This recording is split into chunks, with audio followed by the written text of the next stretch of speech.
This is the Canon EOS 550D. This is my first and only DSLR camera. When I first bought this 5 months ago, I didn't know anything about how to even use a DSLR camera. I didn't know what was shutter speed, I didn't know what was aperture or ISO. I just really wanted to take out my photography game up to a next level apart from the shooting from my smartphone. So that's when I made the decision to buy a DSLR camera. Now I didn't know anything about DSLR cameras, so I just went to a store and asked what DSLR camera and lens could I get with this budget. He looked at me as if I was crazy because of the budget I had in mind. So he gave me this option here, which was the Canon EOS 550D. And I bought this camera, this DSLR, with the Canon 18 to 135 millimeter f3.5 to 5.6 lens. This was the first lens that I bought. So when I bought these, the camera and the lens, this was like my only lens that I had to use.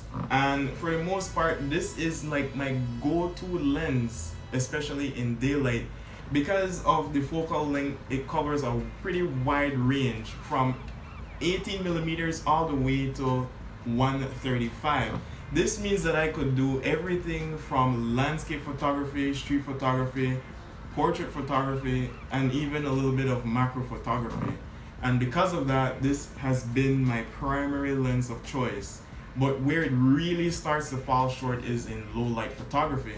That's because the maximum aperture that this can open up to is f3.5 at 18 millimeters.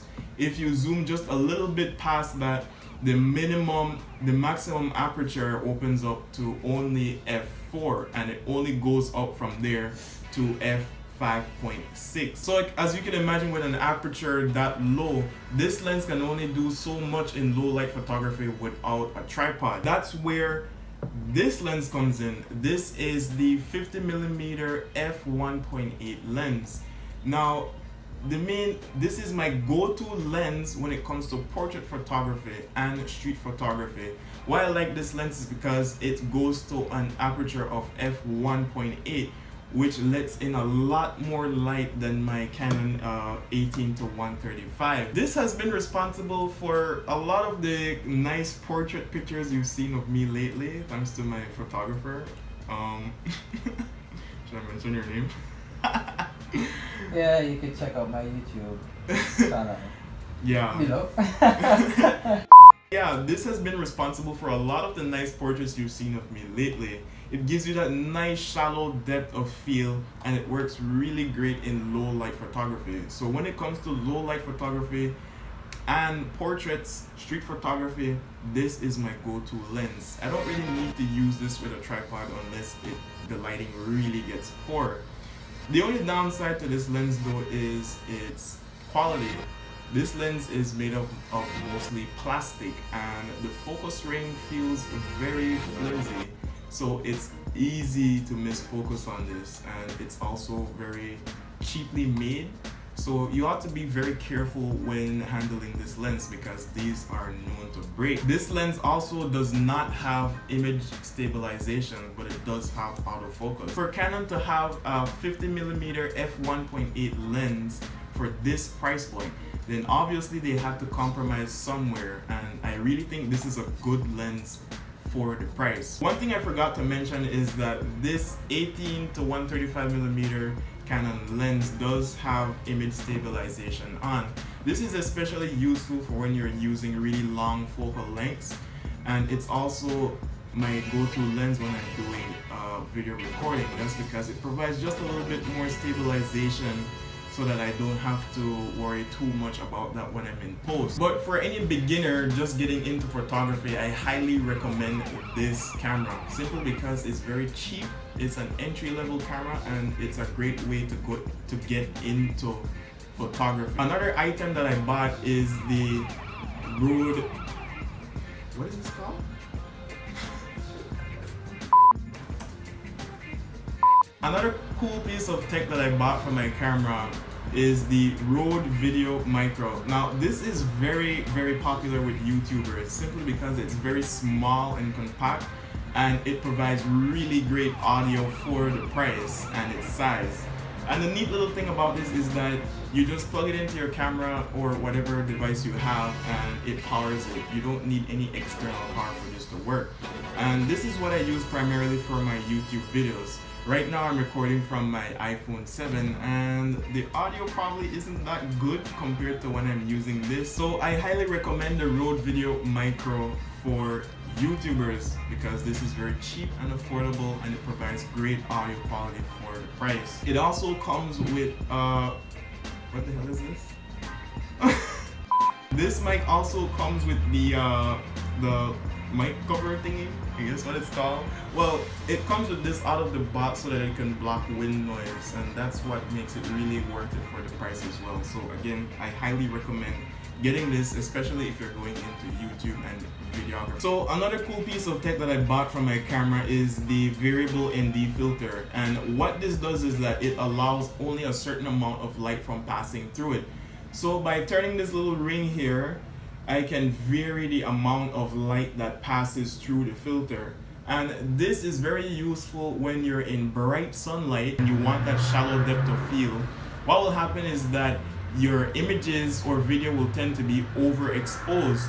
So you want to put this filter over your lens and adjust it appropriately to only letting a certain amount of light for passing through. That way you can get your shallow depth of field without having your photos or your video being overexposed. So I highly recommend getting a variable ND filter if you're planning on doing a lot of outdoor videography and photography and you want to use a very shallow depth of field. So this is a polarized filter, and this is mainly used to darken skies and reduce reflections and glares from the sky, for lakes, and for the sea.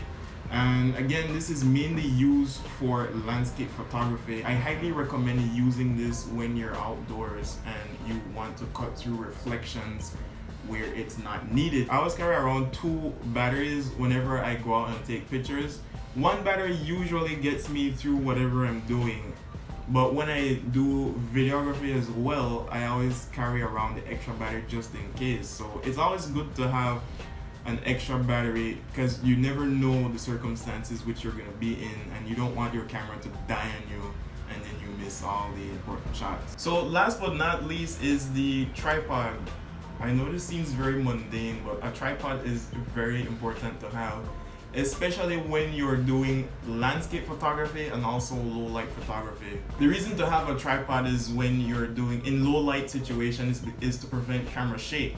That's because when you are in low light, you want to have your shutter speed very slow, and when you have a shutter speed very slow, any little shake of the camera will cause it to blur by a great amount. So by using a tripod, you are able to steady your camera, and that will prevent camera shake and enable you to take much better pictures in lower light. This is also what I use to set up my camera on when I'm also doing my YouTube vlogs. So yeah, getting a tripod is very useful, although it can be a pain to carry around a tripod everywhere you go.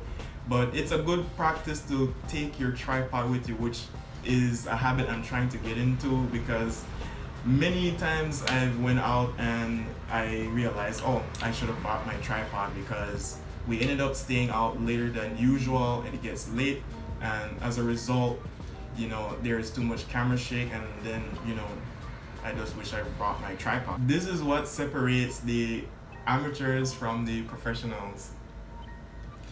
Let me know. No, I just want to see it. The reason why I want to remove it to show the effect it has on videos. Oh.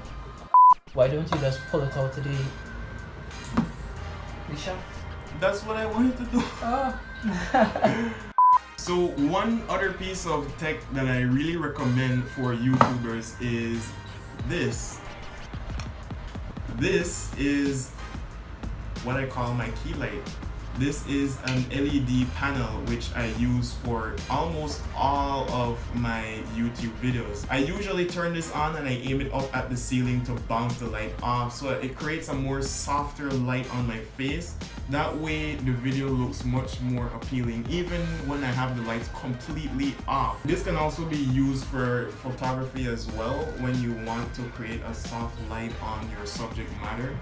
And I highly recommend getting a light like this. So I highly recommend getting an LED light panel. This will greatly enhance your YouTube content or your photography and videography. This light is very cheap and it also enables you to charge whatever devices because it has an output port, so you can charge many of your devices. And I was actually surprised when I discovered this when I bought it. So you're really getting value here for the price. This is fairly inexpensive compared to the high-end setups that I've seen on YouTube, such as the Aperture 120D with the softbox and all that setup there. Many people like myself cannot afford those ridiculous setups there, so this will do the job for now, and it does the job pretty well. So I highly recommend getting this light here. So that's pretty much it, guys. Thank you so much for watching. I hope you enjoyed this video. Please remember to like, share, and subscribe, and leave comments in the comment section down below. I really appreciate it. Yeah, thank you for watching. I'll see you next time.